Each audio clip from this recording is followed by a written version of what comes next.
we good with mic check, sound check? White balance, need anything? Good? No, I'll go away. Mic check, 1, 2, 3, 4, 5. Sound good? All right, thank you.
Thank you.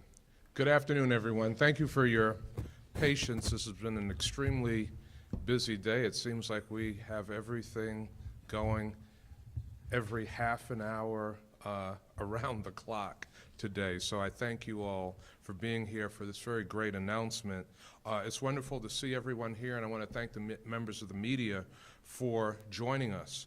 Standing here with me today is Katie Campos, Executive Director for the Ralph C. Wilson Jr. Conservancy, Brendan Mahaffey, Executive Director of the Office of Strategic Planning, Nate Martin, Commissioner of the Department of Public Works, Andy Rabb, Deputy Commissioner of Public Works for Parks, Rebecca Gandor, Executive Vice President of the Buffalo Urban Development Corporation, the President of the Buffalo Urban Development Corporation, Brandy Merriweather, is sitting in the audience. I also want to recognize Anthony Parker from the Buffalo Urban Development Corporation, and some essential members of the community that have been working with us from the very beginning.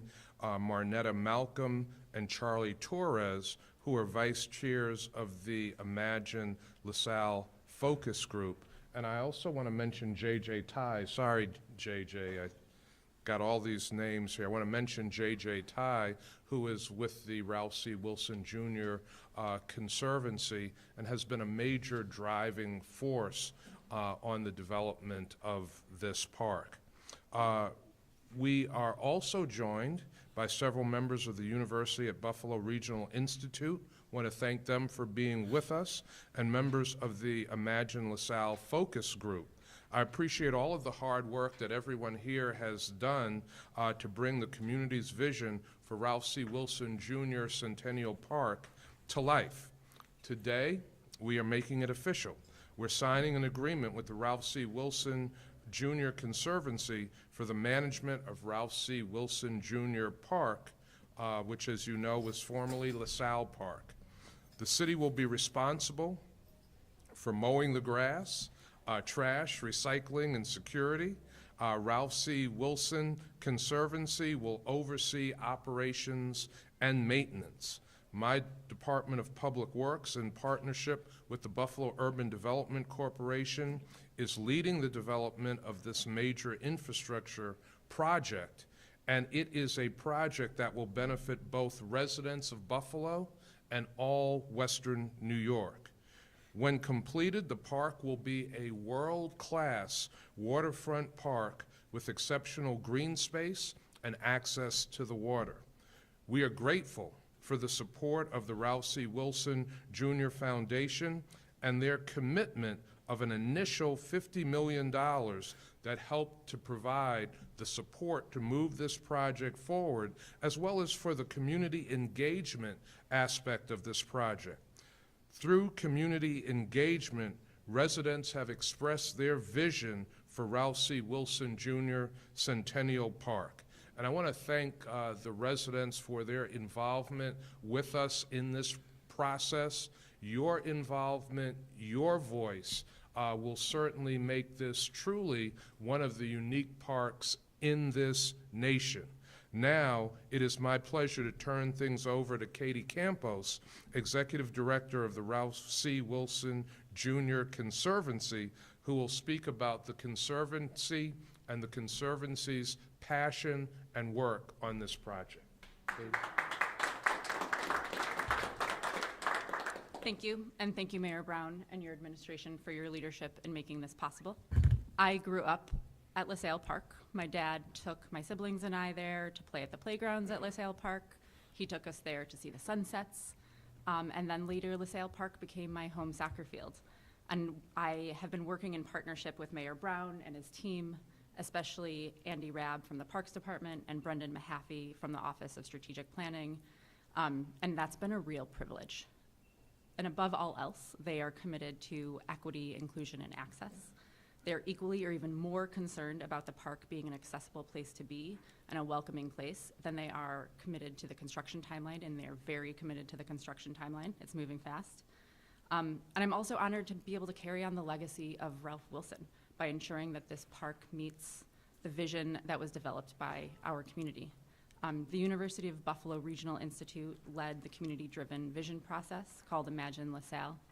More than 1,200 partners, community members, and stakeholders have been involved in the planning and design of this signature year-round attraction. I want to especially thank Bob Shibley and Bart Roberts. Bart is and was committed to making space to hear and realize our community's vision. Ralph Wilson Park will be a place where everyone feels welcome and valued, where everyone has access to world-class sports facilities, exceptional green space, and boundless waterfront views. We heard that loud and clear from Mayor Brown's team and from our many partners, and especially from our community. Ralph Wilson Park will continue to be a neighborhood park, and now one with world-class amenities. That is now prioritized in our management agreement with the City of Buffalo. Together, we will deliver and maintain a world-class park for all of Buffalo. The management agreement formalizes the way that we have already been working together. It formalizes our public-private partnership. Ralph Wilson Park is and will continue to be a City of Buffalo park. Access to the park will continue to be free, and park users will access and use Ralph Wilson Park just as they do every other park. Albeit now, they'll be able to walk over a signature bridge to get there and increase access to even more residents on the west side of Buffalo. The city will continue to mow the grass, pick up trash and recycling, and provide security. And once construction is complete, the Conservancy will provide operations and maintenance above that to ensure we are delivering on our promise to provide a world-class park. Ralph Wilson Park is a huge investment in the city of Buffalo, and it's driven by our community. I'm grateful to our diverse coalition of partners and funders, and to those still forthcoming who will join together with us in realizing our community's vision for an inclusive, world-class waterfront park. Community engagement will continue to be a key strength of the park. We are hosting a community meeting on Tuesday, May 9th at 5:30 p.m.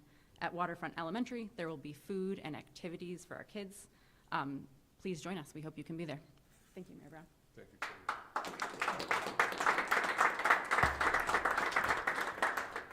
So now, Katie and I will go to the table and formally sign the agreement, and then we'll open up for questions that the members of the media have. Katie?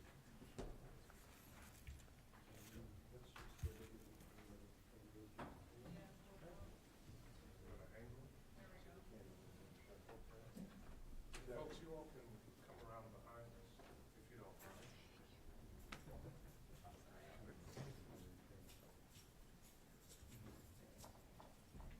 Hold on, everybody. When everybody is set. Cameras, we all good? Sure. Mayor Kate?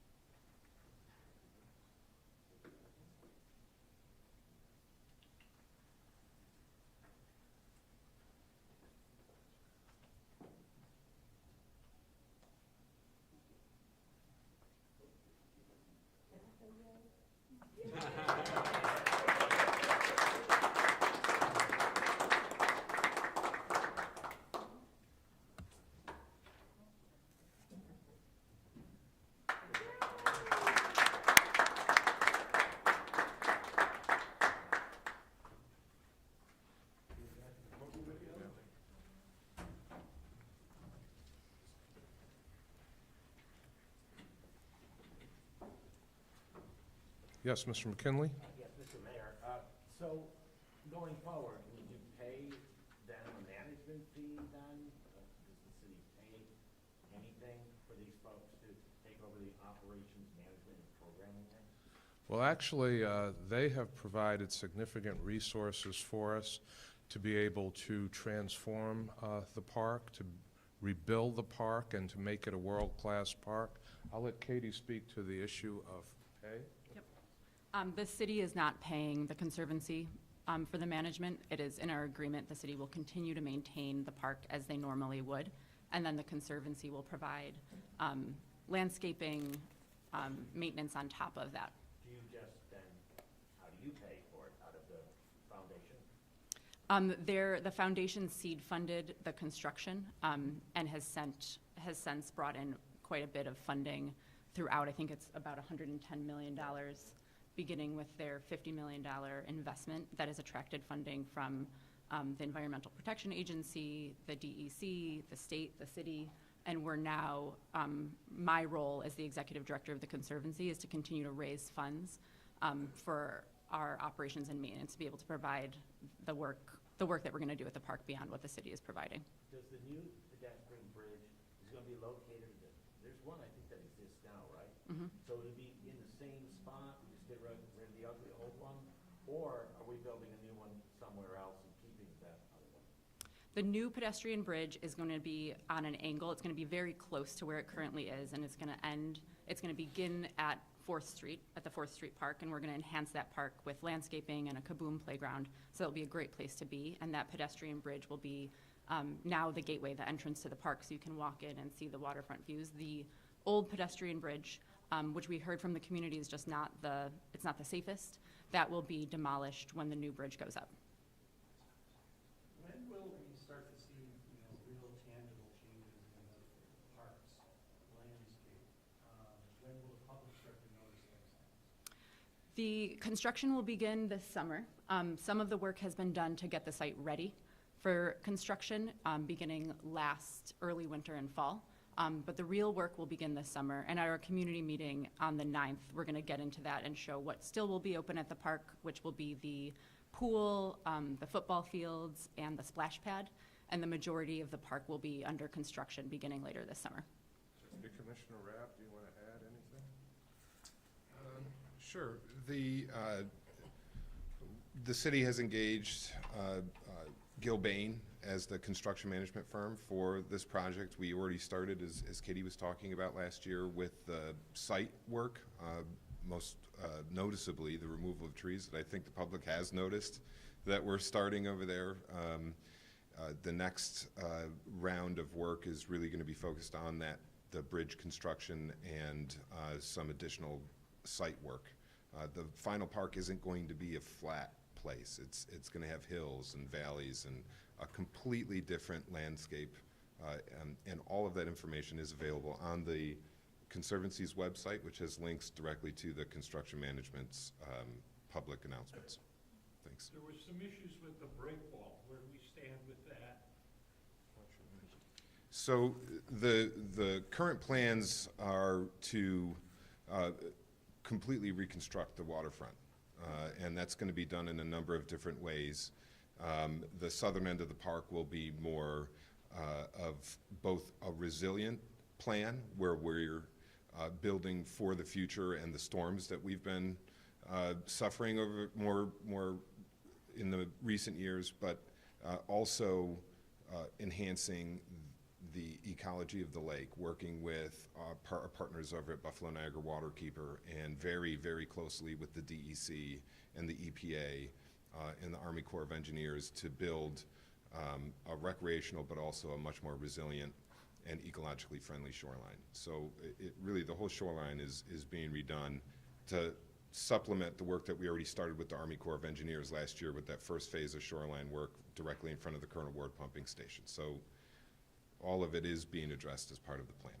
You talked about the importance of community engagement, 1,200 folks involved. What have you heard broadly from the community? I mean, we've laid out world-class, right, grass, trees, world-class amenities, but what are you hearing broadly from the community that they want to see in this community park?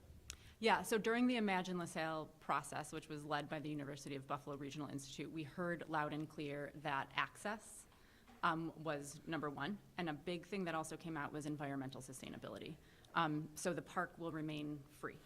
The bridge into the park was the major investment to be able to provide a solution to the access, and the community was involved every step of the way, right? Like, they were creating the vision for this park. Once the landscape architect was chosen, they were part of choosing it. The landscape architect came back with renderings, and the community really, they had their fingerprints all over it. The design that we currently have is truly the community's vision. The development of the Conservancy, which we're the nonprofit that will continue to work with the city to manage the park. We are an evolution of Imagine LaSalle. So the reason that we're here in advance of the park being opening is that we want to make sure that that community engagement remains a key strength.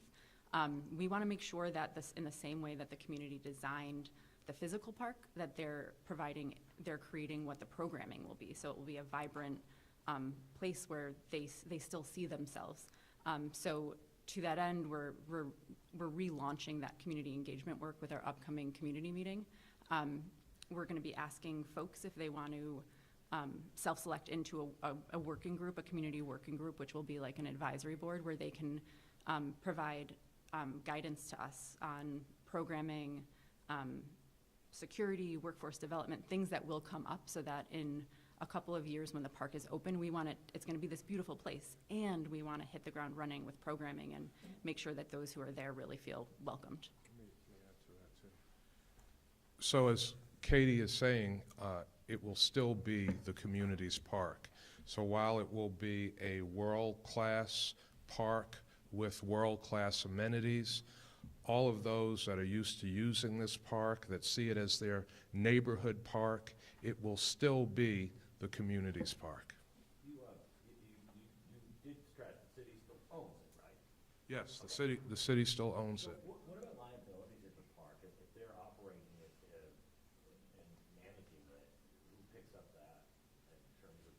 sometimes people get hurt at parks, they fall in a woodchuck all over the lawn. This is not, a management agreement with the city and nonprofit organizations is not an unprecedented thing. We have a number of agreements that are very similar to this, although all are different. Like, we have a similar agreement with the Buffalo Homestead Parks Conservancy for the management of the historic Homestead Parks. We have an agreement with the Naval Park for the management of the Naval Park and ships. We have an agreement with the Buffalo Science Museum for the management of Tiff Farms. This is just another extension of public-private partnership agreements that the city engages in with nonprofit organizations and other groups so that we can maximize resources for both programming and development of parks. And there is a shared liability that's involved in there that are part of the management agreement and defined in there. There's sections of it that is filled with a lot of really boring language, but the important thing to stress here, as with those other agreements, is a partnership between the City of Buffalo and the Ralph Wilson Park Conservancy in a sharing a vision for bringing this amenity to the public. So the answer to my question is? Right. But it's, Well, yeah, shared, sort of? it's shared. It's just like the maintenance is shared, there's liability that's shared, there's the challenges in working with and coordinating and communicating with the public is shared. Yeah. Let me mention Sure. too. And you heard Katie, Dave, when she spoke, talked about the fact that she will continue to raise funds for the park and for the operation of programming in the park. And Ralph C. Wilson Foundation has demonstrated a great ability to raise funds, and so this will be value added for the residents of the west side, the residents of the city, and all of those that come to use the park. All right, anyone else? We all good? Thank you, everyone. Thank you, everyone. Katie, thank you very much.